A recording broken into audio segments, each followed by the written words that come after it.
देश तानाशाही के दौर से गुजर रहा है। एक तानाशाह अपनी इमेज को चमकाए रखने के लिए हर आंदोलन को कुचलता जा रहा है। देश के किसान दिल्ली कूच कर रहे हैं अपने अधिकारों के लिए, लेकिन उनके रास्ते में कीलें बिछाई जा रही हैं, बैरिकेडिंग लगाई जा रही है, सीमेंटेड दीवारें बनाकर उन्हें रोका जा रहा है। अपने खिलाफ उठ रही आवाज को दबाने के लिए पीएम मोदी ने तानाशाही क्रूरता की हर हद को पार कर दिया है। लेकिन क्या आपको पता है कि किसानों की मांग क्या है? वो सरकार से क्या चाहते हैं? किसानों की मांग है कि स्वामीनाथन आयोग की रिपोर्ट को लागू कर किसानों को सभी फसलों की एमएसपी सुनिश्चित की जाए, किसानों और मजदूरों के कर्ज माफ किए जाए, भूमि अधिग्रहण अधिनियम 2013 फिर से लागू कर किसानों से लिखित सहमति ली जाए और किसानों को सर्कल रेट का 4 गुना मुआवजा दिया जाए।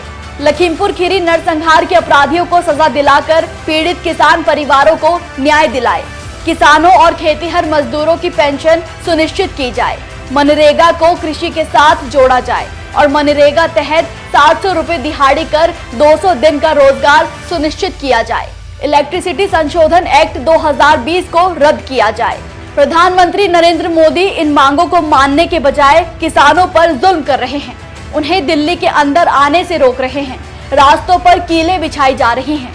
क्या देश का अन्नदाता भाजपा सरकार के सामने अपनी मांग नहीं रख सकता? क्या देश का अन्नदाता अपने हक के लिए प्रदर्शन नहीं कर सकता? मदर ऑफ डेमोक्रेसी का जुमला सुनाने वाले नरेंद्र मोदी के राज में प्रदर्शन करने की मनाही है। देशवासियों, पहचानो इसको, यही तो तानाशाही है।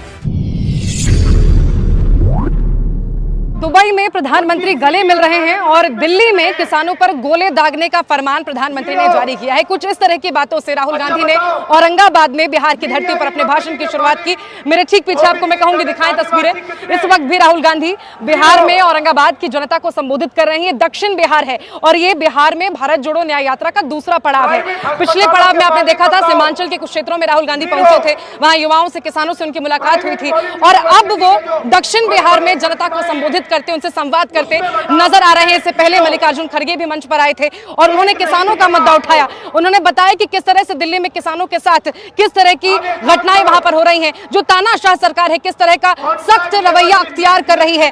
तमाम इन बातों के साथ साथ ही बेरोजगार युवाओं का मुद्दा भी राहुल गांधी ने उठाया। इसके साथ ही मल्लिकार्जुन खड़गे ने भी उसका जिक्र किया। इसके साथ ही मल्लिकार्जुन खड़गे ने बताया पिछले दिनों किस तरह से फिर एक बार जनादेश का अपमान करते हुए यहां पर चोर दरवाजे से भारतीय जनता पार्टी फिर एक बार सरकार में घुस आई थी। तो कुल मिलाकर आप ये समझिए कि भारत जोड़ो न्याय यात्रा का 33वां दिन ऐसा रहा।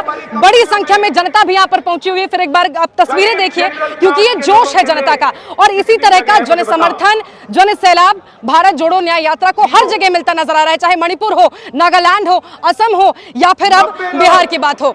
तो बिहार में एक दिन और भारत जोड़ो न्याय यात्रा सफर करेगी। कल सासाराम में भारत जोड़ो न्याय यात्रा का पूरा कार्यक्रम रहेगा और लगातार जब तक इस देश के दबे कुचले वंचित शोषित लोगों को न्याय का हक नहीं मिल जाता, राहुल गांधी लगातार यात्रा कर रहे हैं इस देश की बेबस महिलाओं के लिए, इस देश के किसानों के लिए, इस देश के बेरोजगार युवाओं के लिए, अग्निवीर जैसे उस योजना के लिए जिसे बिना किसी एक्सपर्ट एडवाइस के भारतीय जनता पार्टी ने देश के युवाओं पर थोप दिया।